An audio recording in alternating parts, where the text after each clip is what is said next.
tenho mal contento, basta pisar o tradução de Diamonds. Quizás vos usar nos FTA. Hagan um referendum par de dias passar para representar a tradução na Diamonds. E depois disso aqui, nós verwacht com a situação, como companhia responsável, Diamonds lo sinta na mesa com a FTA e como esse processo de negociar e direita a situação não faciosa que tinha agora aqui na pero nós agora surpreendi com a holding que na turma não sei, pero se não a decidir para vai sinta peste tradução, pôr pressão sobre tradução, ameaçar tradução, bisa que não tem que layoff certo gente não, para sobre supostamente schedule de barco tá bom, essa aqui depois que a pandemia não há layoff nenhum gente, depois que na bisa tradução que se não aceitar uma redução de salários durante a pandemia, não garantizar cupo de trabalho e agora que obviamente como represália para join um sindicato e a ganhar um referendo nesse sindicato aqui agora que não quer fazer isso aqui para nós é óbvio que isso aqui está totalmente inaceitável. A FTA nota para pensar aqui e pensar mesmo se chama ação ao mainta não porta sina que na ano 2022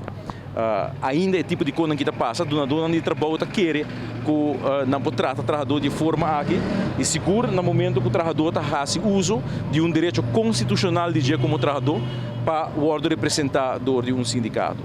Fora de isso, nós reparar também que a companhia a decidir de 13 ainda não fora a fora aqui ainda não tem um permisso para trabalhar. Senhor está também nessa gente que não como turista, não somente esse aí, é também departamento governamental, mas departamento de labor e entre outros pedir informação over de retiro de tradução, mientras que não tem nenhum permisso para trabalhar aqui na Aruba. Isso aí também é algo que nós também denunciar diretamente com a autoridade. Não é possível que está permitindo supostamente também como turista e também sinta ameaçar a gente aqui na Pitra Bau, diz para sobre não está sentindo frustrado sobre a tradução a pedir representação sindical. Dor que nós dentro do sindicato, a raiz de essa promete que se está tendo maltrato para que nós pessoas abuso não está sucedendo, nada não está bordo assim, nós está trazendo brincar nada não está bordo assim a trove e nós decidimos que basta. Então nós está decidido acercar o sindicato, nós vai de referendum, suddenly depois do referendum, nós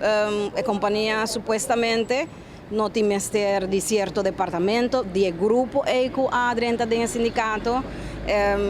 Então, tijdens que nós estávamos em pandemia, nós estávamos trabalhando, botar o mestre de nós tour. Ao de repente, depois que ganha sindicato, não tem mestre de governo, não tem mestre de certo parte de staff. Eigenlijk die eles não vêm com a voda. Dus, e tem uma pessoa que vem de fora, de New York, que não sei se a pessoa que tem permisso para trabalhar legalmente aqui na Aruba e se tem permisso mesmo, mas também se a pessoa que tem permisso para trabalhar the fastest way, para sobrar nem a GM, nem a Sunkuta HR, nem não está visando nada, não está visando. A senhora aqui é bem assim e dessa assim, pedindo yabi, vai fazer no terreno, de treino de trabalho, nós somos três paquico, nós horta, nós fazemos algo malo, paquico me tem que vai, uma razão. Não arriba contrato, não só tem mutual agreements para me vai fazer aqui não. Então, ayer na adresar 12 nossos colegas de grupo para conhecer. Então, nós dizemos, não, aqui sorry, not sorry, pero não pode pretender que eu vou vir dia fora, me saco para estar fazendo o trabalho, para dar mandar, pero não pode pretender de que arriba, Aruba, trapa arriba a gente do direito, não.